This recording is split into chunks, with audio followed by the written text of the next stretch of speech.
Alright, ladies and gentlemen of the internet, welcome to part 2 of this A7 III review. I apologize, this vlog is 2 parts. I didn't realize it was going to be so long. I guess I had a lot of things to say about this camera. I hope you guys find this information valuable. Part 2 is going to be more about my real life experiences with this camera.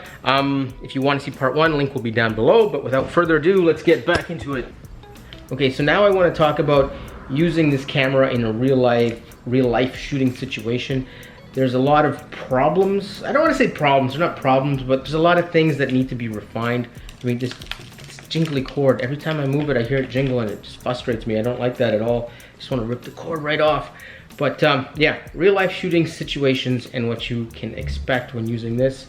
I mean, like I said, on paper, fantastic camera, but when you're shooting it, when you're using it in real life, it doesn't quite add up to what Canon offers you in terms of ease of use and ergonomics, and just it's not as well thought out as the 5D, for example. One thing is reviewing images, right? You can set your camera up to have a review 1 second, 2 seconds, so on and so forth. But the problem is every time you shoot, it reviews the image on the screen, and if you're looking through the EVF, you see the image here. So you're shooting, and you want to see your photo to see if the exposure is correct, and it's reviewing in your EVF, and you can see it, but you can't shoot now because you have an image on your EVF. Now the nice thing with the 5D Mark III here, or Canon cameras, is when you have picture review on, it only shows on the back screen. And that's amazing because I want to shoot, check exposure, everything's good, shoot, check exposure. Okay, now we're inside, shoot, oh, white balance, looks good, let's adjust this and that, okay, shoot. So it's nice that the image is constantly there. Most of the time I'm shooting and the images are showing up on the viewfinder or on the back screen on the Canons. I'm not even paying attention to the screen, doesn't matter, but it's nice to know that I can just quickly reference it and it's there, right? With the Sonys, you can't do that. It's either on both screens or it's on no screens. And yes, it's an EVF, so you can kind of see the exposure before you shoot, but there's something different about looking through the EVF and seeing the live feed and then seeing the actual image that you captured. You can analyze it differently, right? And that's the one thing I find frustrating, because with the Canon you shoot, you look, okay, and you boom, shoot, look, okay, and you just check every now and then. With this, you can't do that. So it's not the worst thing. I'm sure Sony can fix that with a little bit of programming. That's pretty much all it is just have a setting where the image will show up on the back screen and not on the EVF, so the EVF stays clean and clear, so it's ready to shoot at all times, and if I want to review, it's just there. Another thing that's frustrating in everyday use is no LCD on the top. It's not a deal breaker, it's not the worst thing in the world, but when you're shooting events and weddings, you want to be able to, you got your camera, you want to look down and check it out. Just make sure your settings are right, make sure you're at f2.8 or f4 or f5 if you're shooting a group f8 or whatever the case may be. With this camera, you kind of have to either look through here to see what your settings are, or turn the screen on and look at it like this. And it just, I don't know, it just seems like extra step, turn it on, look, okay. I'd rather just have the LCD on top. It's so much easier with the Canons. Like, it's right here, and if you're a Canon shooter and you're used to that, get used to not being used to that. If you go on to Sony, it's nice that it's just always there. You just look, okay, yeah. And the other nice thing about it is, I know you can look at it through the viewfinder, but if you're, you bump something and something moves or whatever, you change a setting, you look down at your LCD, it just tells you right there, your exposure compensation is up by 3. It's like, oh damn, way too high, right? So that's another thing with Canon, where the Canon gets the win on ease of use there. Now another thing I want to talk about is this exposure compensation dial and how frustrating it is to use. Now, first let me say it's positioned correctly. It's on the back of the camera and you can hit it easily with your thumb. You can roll left, right. It's got a nice clicky feel to it, which is good. And you can kind of move it by accident, but it takes quite a bit of force. So those are all good things. It's it's the build and the positioning and all that stuff is good. It's the software that's bad. When you're shooting, right, you're in the heat of the moment. You tell the model to go here, move there, move the arm, and you're like, oh, you know what? I have to change the exposure, so I want to make it a little darker. So you flip it, a couple stops over. The thing is, the communication between the time you change the mode dial to the EVF compensating for that is 1 second, but when you're in the shoot, it feels a lot longer. So it's a little bit frustrating because you're trying to adjust the shot, you're trying to adjust the exposure, you turn the dial, and then you have to wait for the EVF to update.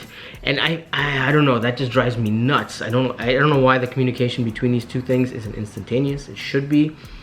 Sony should work on the software there and try and set that up. I don't know. I'm sure there's a way to do it. It's just when you're shooting and you're trying to adjust, especially if you're at a wedding, you know, you walk into a room, it's a little dark, you want to bring it up, you bring up the exposure, so you turn the wheel, and then, you know, the bride and groom are kissing, it's a little moment, and you're trying to do this, and you have to wait a second for the EVF to compensate, and you miss the shot, right? It's too slow. Speaking of slow, check this out. Okay, I'm going to turn the camera off, and I'm going to turn it on, and when you hear the servo focusing, that's when I can shoot. Look at this. On. There we go. What was that? 2 seconds? 3 seconds? The start time is terrible. So if you're shooting sports or something, I don't know why your camera would be off. If you're shooting sports, it should be on all the time. But let's say you're in a situation, you're shooting a wedding or whatever, you're walking through, you see a moment, you're like, oh my God, let me grab that. You flip on the camera. It takes so long for it to start up. Maybe it's different when you're using native glass on a Sony body. I can't say, I've never used Sony glass on a Sony body. This is a Canon user's perspective using Canon glass with the Sony body, but that startup time is awful. That's terrible. With the 5D, you pretty much, you flip it on and you can focus. Where's the on off? There we go, done. Right, and it's the other thing too. I mean, I don't like the fact that Canon has the on-off switch on the left side of the body. I do like the fact that Sony does have it here, like Nikon. But the startup time, if you're shooting things, just be aware of the fact that the Sony startup time is pretty slow. It's something to keep in mind. Another thing that I find frustrating too is the focus. Obviously, you don't get access to all the focus options. Let me flip this guy on. Okay, so we're gonna go to focus mode. So you probably can't see this on the back of the screen here, but you get access to wide, you don't get access to zone, you get access to center, you get access to flexible spot, and then you don't get expanded flexible spot, and you don't get lock on AF expandable flexible spot. That's fine with me, I don't mind. Like, you can't expect to have all the features if you're not using native glass. That's expected. But there are problems. Wide works. You have to set it on wide when you're using eye autofocus. So you have to turn on the wide focus mode and then turn on eye autofocus.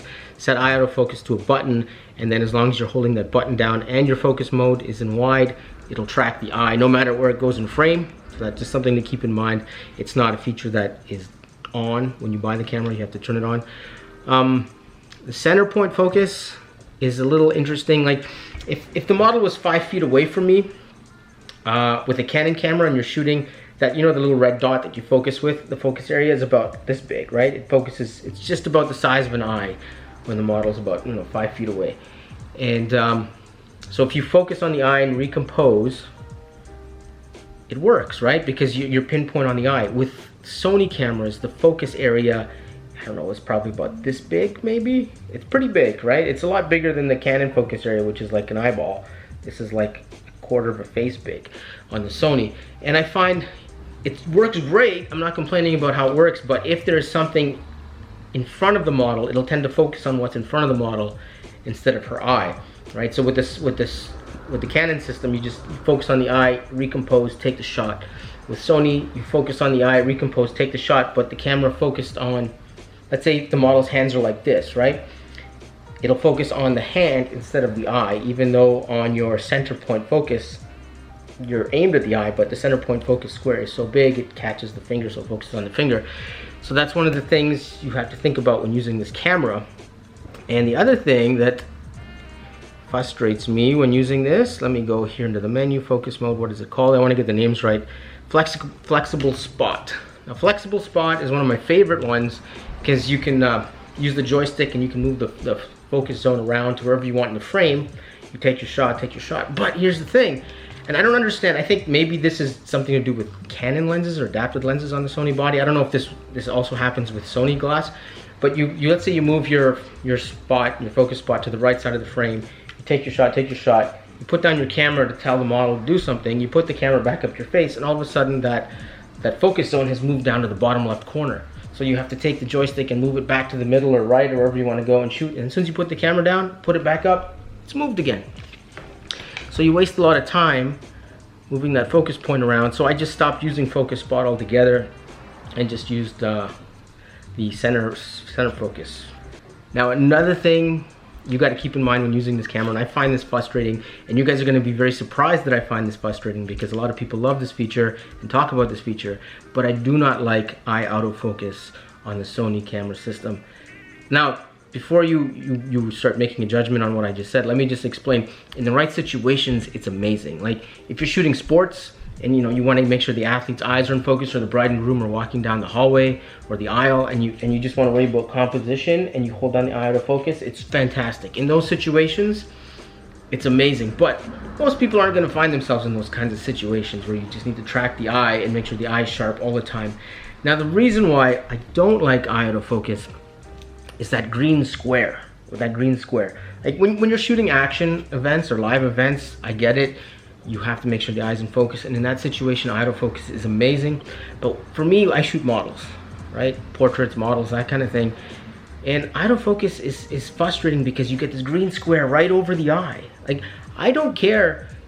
I mean, I do care that the eye's in focus, but what's important when you're shooting people is the mood, the expression, the feel. You want to make sure that the expression on the face matches the mood that you're trying to create in the photo, because if it doesn't, then your photo's useless. If the expression doesn't work, you just wasted a shutter actuation, right? So I find when you have this big green square over the model's eye, you can't really see her expression. You can't see her eye, you can't see the eyebrow. It's like having something on her face and you're trying to take a photo of her creating a certain mood or expression, and it's just this thing right here, and it's just like, ah! So I would say I started off using eye autofocus a lot when I bought the camera, and for the last 2 months I turned it off, and I don't even care to turn it on again. It's frustrating to use. If I would make a suggestion for Sony, I would say do what Canon has done and make those little squares that show where your focus point is thinner, and that's a huge help, right? Because when you have a big, because the Sony squares are thicker, like the actual line is thicker, and when you put it over someone's eye, it's just distracting. If you have a nice thin, maybe 1 or 2 pixel square that just lights up and says, okay, we got the focus, and then allows me to concentrate on the expression of the model so I can take a shot that's expressive, that would be fantastic. But otherwise, I just have to turn it off because it's just, and what would be great too is if you had the option in this giant menu system, if you had the option to have thicker lines to show focus or thinner lines, so that that box would actually have thinner lines or thicker lines. That would be a great option to have in the menu. And it would also be great if you can change the color, because that lime green is so distracting. I don't want to see the lime green. I don't want my photo and my view of the photo to be mucked up with all these green lines everywhere. It's like, I don't want that. It's not fun. It's not exciting. It doesn't feel good. It just feels like I'm bleh. When you see the HUD on airplane simulator games and aircrafts, whatever, and you know what I mean. There's just lines everywhere, and it's frustrating. The less stuff there is between me and the image or the picture I'm trying to create, the better. Like a nice thin little box would be good, and if I could change the color to whatever I want in the menu system, that'd be great. I'd make it white, like the Canons. White is great because it doesn't interfere with anything else, and it's neutral. And the last thing I want to talk about with the Sony camera, and this is the big one that everyone talks about, is the color science. And yes, it is not the same as Canon, and yes, it's not as good as Canon. And that's the one thing that bothers me about this camera. If there's like the one thing that just gets me every time I shoot with it, it's just, I love the feel, I love using it, I enjoy using it. There's a couple little things like the focus point moving around and viewing the image, which I don't like, and they get kind of frustrating. But the color science is just off. It's good, like obviously the skin tones look like the proper skin tones, but for whatever reason, the way these cameras interpret the image and render out the colors to you in the final, I guess, shot when you load it up in Lightroom or whatever program you use, it just looks off. It looks different.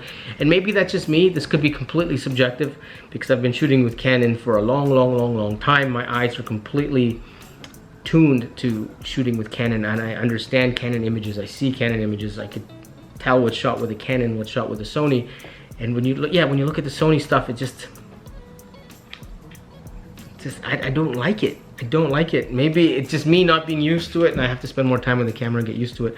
But I find if you throw like a retro filter on it, you put an Instagram filter on it or whatever, you know, Lightroom, Instagram filter, retro filter, the images look fine because it's retro filtered. But if you want something that's color accurate and 100% true to life, if you're doing product photography, for example, I don't know, like it just seems like an extra step because you got to load the pictures into Lightroom or whatever program you use, and then you got to tweak all the colors and everything and then get it to look proper. It's just an extra step you got to waste time doing. So that's the one thing that I find frustrating with this. The thing is, it's digital, right? Nikon has their color science, you know, Fuji has all their different films, and Canon's got theirs. Why can't you just download different color science thingies, profiles off the internet and load them into your camera, and then you can have whatever you want with any camera? That would be pretty cool. I'd get behind that for sure. But yeah, the color science is the one thing that I don't like. You shoot the cam, you do your photo shoot, you enjoy using the camera, you pop everything into Lightroom, and then it's just like, just, I don't know, it just kind of, I don't know how to explain it. It's just one of those things that just, it's off. It's off. It's not a deal breaker, but it's off. And if you've been shooting Canon for a long time, you switch over to Sony, you will notice the difference in color. Okay, now I want to talk to you about my experience using adapted lenses with the Sony body. It's not so good. It works, but it's not good. If you're an amateur shooter, or if shooting fast isn't an important thing to you, this is fine, the setup works. But if you need to be quick and you need to be on the ball and you need focusing that works fast every time, all the time, the adapted glass is sort of a stopgap, I guess, or some kind of solution that'll hold you over for now until you can buy Sony lenses. If you want to switch over to the Sony system and you want to use your Canon glass on the Sony and you need it for professional work, I would suggest try and sell some of your Canon glass and buy some good Sony lenses in the focal lengths that you need to make money right away. And then over time, switch everything over to Sony, because I will tell you, the adapter works and it was cool in the beginning, but it's frustrating. A lot of things are frustrating, but I mean, I'm nothing against the camera. The Sony A7III is fantastic. You put Sony glass on the front, amazing, right? There's a couple little, you know, technical things and ergonomic things which will annoy you if you're coming from Canon, but that's completely subjective. In regards to the lenses, the primes seem to work the best. The 70-200 has issues at 200mm, and if you go to portrait mode with the 200mm or 70-200, it gets really finicky. And even with other lenses too, you want to go into portrait mode, and for whatever reason, I don't know why portrait mode seems to mess up the Metabones adapter, but it does. I don't know what it does with the MC11 adapter. I haven't used that one, so I don't own it, don't use it, probably not going to get it, so I can't really answer any questions on that. But it isn't like, you can do this, you can use the adapted glass and it can work, and I've been using it all summer, and I've been shooting and I've had a lot of success with it. But I'm telling you, the experience does get irritating after a while because you're trying to focus on the shot, it doesn't work because focus won't work. You have to turn the camera off, back on, and then it works again. And that's a pain. Not being able to shoot in portrait, sometimes it just won't lock on for whatever reason. It gets annoying. So that's just something to keep in mind if you're a Canon shooter looking to switch over to Sony. I would strongly recommend ditching all your Canon glass. Don't worry about the adapter. Maybe get an adapter if you have some specialty lenses that you want to use, but in general, try and move all onto Sony lenses and ditch the Canon stuff. Now, the reason why I've kept my Canon glass and not sold it and moved completely over to Sony is because I'm on the fence about the Sony system in general. A lot of the things I talked about are little things that are very nitpicky, I guess, but after shooting with Canon for so many years, you know, I have certain expectations and I want my camera to perform in a certain way. And Sony's on the spec sheet on paper, they sure beat Canon, and they even beat the new EOS R, which Canon announced. The Sony A7III is a far more superior camera on spec sheets. And but when you use it, the way it feels in your hand, the ease of use, the way, the quickness in which you can adjust settings and change settings just isn't there. And as a professional shooter, I don't want to have to think about how to change settings and what settings to change and how to do the things I want to do, and jingly camera straps. Like, Sony's a great camera system, and Sony have done a great job creating the Alpha series, but Canon is just like the Rolls Royce. And I don't want to say Rolls Royce. Hasselblad's like the Rolls Royce. Canon is up there. They're like the cream of the crop. Their cameras are built. I don't want to actually talk about build quality because I don't know. I've never dropped this and I don't want to drop it. But I know Canon's been around a long time, and they've had a lot of time to research and a lot of time to develop and a lot of time to perfect a lot of the features and ergonomics of the camera. And you can really feel the difference with a Canon camera. Like from the image quality and the color science, to the way the camera feels in the hand, to the ease of use, to the way you can change settings, to even formatting the card. Like, there's just so much more thought and experience in the Canon system, and you can, as a professional shooter, you can feel that. You can feel that. Like, it's different when you're using a Canon camera. You just, I don't know how to explain it, but it just feels different. Like, they have that history behind them, and you know you're getting a product that has been refined for years. Meanwhile, this is the 3rd generation of Alpha cameras, right? So Sony still has a long way to go. I think if I were to predict into the future, I think Sony will overtake Canon, but maybe in 5 years. Right now, I still feel like Canon is the one, which is why I haven't sold my Canon lenses.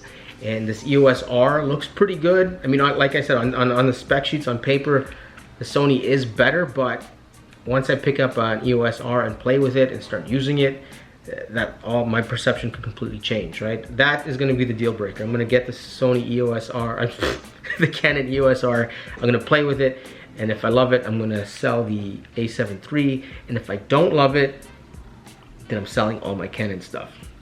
And I'm moving over to Sony, because I think Sony will be the future. It's just a question of when. Like I said, they just need the experience, and they need to refine their product a little more, but they're definitely on the right track. It's moving forward. So that's what I think about Canon and Sony. I think Canon just has the experience and the more refined product. Sony is like the young buck. It's going in there guns blazing, all the features, all the settings, everything all the time, which is fantastic for selling cameras, but that refinement still isn't there yet. So we'll see what the future holds, but that's my opinion. And in final summation, if you go Sony or you go Canon, they're both fantastic systems. You're gonna get fantastic photos. Images are super clean, super sharp. I mean, this 5D Mark III isn't the best anymore, but the new Canon camera is fantastic, right? So I mean, as a Canon guy who thought the grass was greener on the other side, I switched over and bought, or I didn't switch over, but I bought a Sony A7 III to see what it was all about on the other side of the fence. And I was very excited in the beginning, but now that I've had this camera for a while, I'm just kind of like, it's good, don't get me wrong. I'm not knocking Sony, they did a fantastic job, but they still need to refine the system a little bit more. It's like they took all the most amazing things that they could get and they shoved them all into the camera. And they created a camera with a ton of features, which is great, and we appreciate that because, you know, as photographers, we love all the features. But it's evident when you use it that it's not refined. So the product is there, it has all the stuff in it, but it needs to be refined and polished up to become, you know, a proper camera that's usable, that can be usable by professionals in a very fast and fluid kind of way. I just find it's just not very fluid and it's not very intuitive, and that's the one thing I have issues with. So, okay, so now in conclusion, which system is better? And I know you know which answer I'm going to give you. It's up to you. It's up to you. I mean, Sony's fantastic, Canon's fantastic. You will get great results with either camera. So the money makers, which one is better to make money? You can make money with either system. Which one's better? You can make money with either system, right? They're both fantastic cameras. If you want to go Sony, you want to go Canon, you're not going to lose out going with either one of them. I mean, I don't shoot Nikon or Nikon, however you want to pronounce it, never have, but their new Z series cameras look good too. This is specifically a Canon shooter reviewing Sony A7III. I think now that the EOS R is out, I don't want to talk about it in this video, but I will make another video where I talk about it. But I do like it. This is a better camera on spec sheet than the EOS R, and Sony's also going to announce a new camera as well, so keep that in mind. If you were to press me and say which system would I use right now, what would I invest in, I would say Canon. I would say Canon. I love the Sony fantastic camera, but I feel like the camera is only in its third generation of existence, right? Whereas the Canon has been around for a long time. There's so much experience behind Canon. It just, when you use a Sony, you can tell that they're still learning, you know, the placement of the buttons, the ergonomics, the menu system, all this stuff just needs to be refined. It's all there, they have the technology, they have the ability, it's just the product itself has to be refined. With Canon, it just feels like they have the experience and everything is just so easy to use. It's easy to get around, easy to do what you want to do. And you know what, it could just be me too, because I've been using the system for so long, it's almost intuitive, but it feels like it's designed to be intuitive. So I'm really hoping that this EOS R that Canon announces is good. I'm going to check it out and put it up against the Sony. Like I said, the Sony on spec sheets on paper is a lot better, but it all comes down to usability. You know, how does it feel in the hand? How does it operate? How do the images look? Is it easy to do what you want to do? You know, that's what's important to me. I want to be able to pick up a camera and just think about what I want to do and it just happens. You know, I don't want to have to think about what I have to do and how I have to change it and all this stuff. Like I said, either system would be great. Go to the store, try it out. I don't know how to end this vlog. I love them both. Maybe I'll keep them both, who knows. So that's it for now. That's the review. Canon guy reviewing the Sony A7III. Hope you enjoyed that. If you have any questions, leave them down below. And peace out. I will see you guys in the next one.